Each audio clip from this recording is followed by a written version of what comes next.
Welcome back to Morning Joy, where truth matters. I'm your host, Keith Downey, and this morning we are thrilled to welcome back our next guest, Jacob Stein, the creative force behind Crux Stationalis. I messed it up. Stationalis. I always try to get it right, and I didn't this time. It's okay. He's got an inspiring apostolate that brings the beauty and history of Rome's ancient churches to Catholics around the world, and with the Vatican announcing the Papal Conclave to elect Pope Francis's successor on May 7th, or starting May 7th, cardinals from across the globe are converging on Rome. And best of all, Jacob's got a front row seat. Jacob, welcome back to the show. Thank you, Keith. Thanks for having me. Yes, I could see in your face the attempt to pronounce Crux Stationalis. It's always a worthy effort.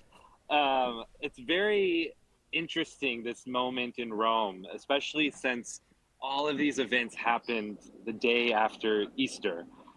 Yeah. Obviously, journalists, social media influencers, Catholics who were all here in Rome were exhausted from the Triduum, from Holy Week, attending in their own parishes or attending to the Vatican liturgies, and the sort of surprise visits that the Pope was popping up here and popping up there. He, just before Holy Week, he went to Santa Maria Maggiore, where he's now buried, in order to offer Holy Week and to pray to Our Lady at the start of Holy Week. And then we went through all these days of meditating on the Passion of Christ and rejoicing in the resurrection of Christ. And then we had the sad news on Easter Monday, which Easter Monday in Italy is almost more of a holiday than Easter Sunday. So families were, everyone in all the different news agencies were gathering, preparing their picnics or going to their families' homes. And we heard the news at 9:37 in the morning on Easter Monday that the Pope had died earlier that morning at 7:35 a.m. And then obviously we're still in a period of mourning in Rome. Some of your audience members might know this name of Novendiales. So it's these 9 days of mourning that are going on.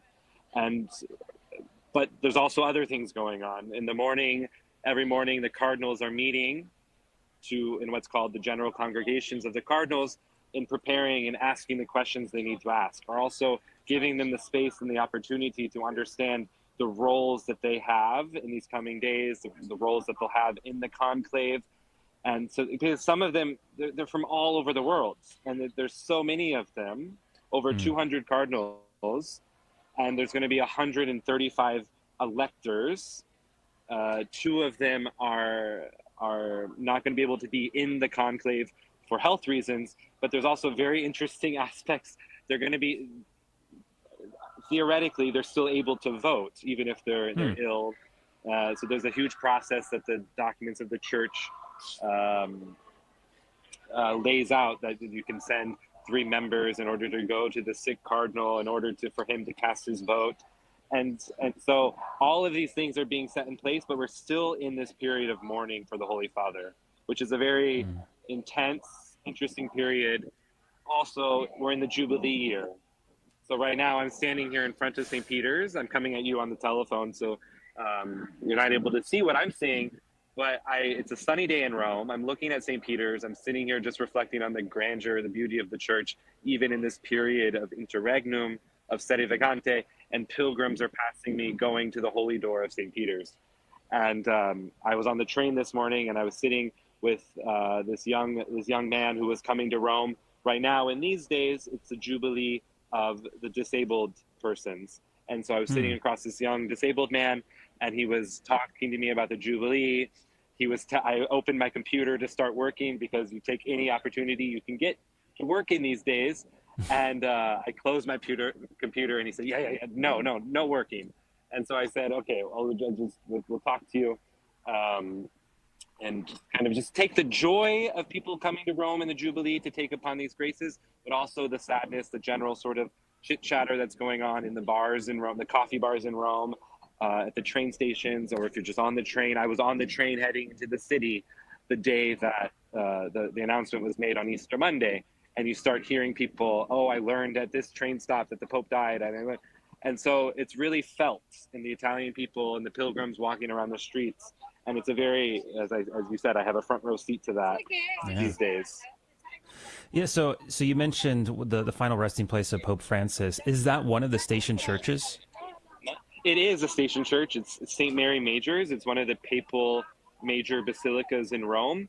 And it's also where there's a very ancient and special icon called Salus Populi Romani. It's the icon that Pope Francis used to go to and pray before and after every apostolic journey he made. And he did it on the first day of his pontificate, he went there. And so then we see, it was very moving to see on the day. It's very strange. There's only about 30 popes who have been buried outside the Vatican walls. And so in Rome, it was, there was a live stream. EWTN provided a live stream. Vatican media provided a live stream. You could watch this procession go from St. Peter's, where I'm standing in front of, go all the way across the city to St. Mary Major. And how fitting it is that on the first day of his papacy, he started there and he was laid to rest there.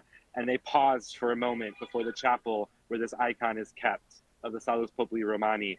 And these little children offered white roses to Our Lady before the Pope was. Then there's a process where his casket is resealed, testifying to this process and this burial, and then placed in the tomb.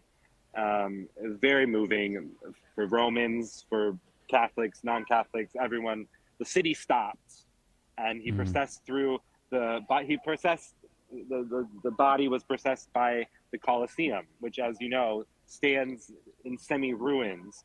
And so people were commenting, the Roman Empire has crumbled and has gone away, but the church stands. And the church stands even in this moment of interregnum without a Holy Father. And the cardinals are praying.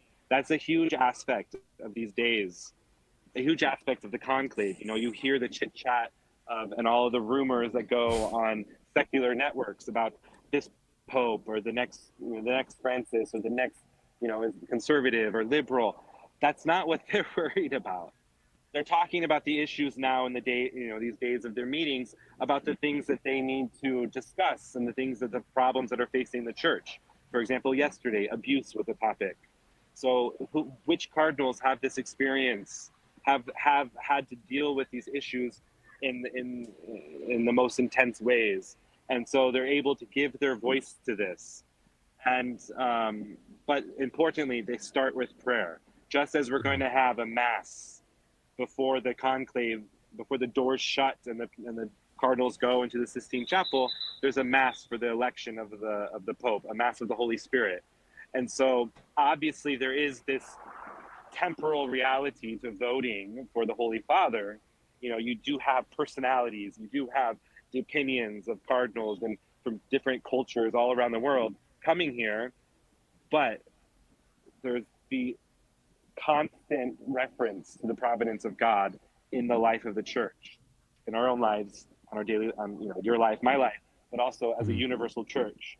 And May 1st is also a holiday in Italy for the Feast of St. Joseph the Worker. So the cardinals will have a little break. And it's very touching. Pope Francis was very devoted to St. Joseph, to sleeping St. Joseph. So hopefully the cardinals can sleep a little bit on May 1st. But also St. Joseph was declared the universal patron of the universal church with the opening of the Second Vatican Council. And so it's very significant. We're also entering the month of May, the month of Our Lady. We're coming upon the feast of Our Lady of Fatima. So all of these things lining up, which make for a very interesting time. Yeah. So real quick, because we got a couple minutes left here, Jacob, for our listeners who want to feel connected to this moment in Rome, maybe through prayer or learning more about the conclave, what's one way they can engage with this historic event from home? Well, you can always follow Crux Stationalis on Instagram and my website, romanstationchurch.com. But EWTN really provides the live coverage from as a Vatican media third-party outlet. They're able to provide these beautiful images, these drone images of the masses. If you really want to pray as the cardinals are processing into the conclave, those are available on EWTN's broadcasting, on TV, on social media, on YouTube. And then just follow the agencies. Catholic News Agency does a great job keeping us informed with what's happening and providing the Catholic perspective to get beyond those headlines and to really understand what's happening in a faith perspective for this whole process that's going on, and to understand that you're a part of it as a layperson. You're a part of praying for the wisdom for the cardinals, praying for the holiness of the next pope, praying for this example. You know, the pope goes after he's elected, before he comes out on the balcony of the loggia, he goes into a room of tears, it's called. And we don't know what happens in there. We don't know what the different personalities of the popes over the years. And the conclave may be long, it may be short. The last 3 conclaves have lasted 24 hours to 48 hours. The longest ballot, there can be 4 ballots a day. And the longest ballot took 8 ballots to elect Pope John Paul II. And then the last 2 have been shorter. So it's a quick process. Maybe we have to wait long, maybe we don't. Maybe we'll have a pope by the end of next week. We'll have to see what, Wow. Much quicker. Need to be praying and fasting. Yes. Even if it's Easter. Well said. Yes. I was about to say it's a quicker, faster election than our own country's presidency. Usually it's like a week. Anyways, so thank you so much, Jacob, for joining us and live from Rome. It's incredible. We'll have to keep you on tap here, and once we start seeing more of the conclave stuff begin. But thank you so much, Jacob. That is it for Morning Joy, where truth matters. Now, there's a couple of ways or a couple transitional points you can take. If you're on the radio listening right now, we encourage you and invite you for the After Show Clubhouse. Yeah, we have so much more to say, and there's not enough time to do it on the radio, so we want you to come on over. It's all interactive as well, so we want you joyful pilgrim warriors, is what we call those that join us, to hang out. Now, for those that are listening on the radio and are going to be listening to the Holy Mass coming up next, please pray for us. Pray for all of those cardinals that are going to be dealing in the conclave there. And make sure to tune in tomorrow, 6 a.m. Central, 7 a.m. Eastern, here on Morning Joy, where truth matters. Until then, make it a joyful day. This has been Morning Joy, where truth matters, hosted by Keith Downey. Take some joy with you today. Visit grnonline.com/joy to listen again, share a segment, or answer the question of the day. That's grnonline.com/joy.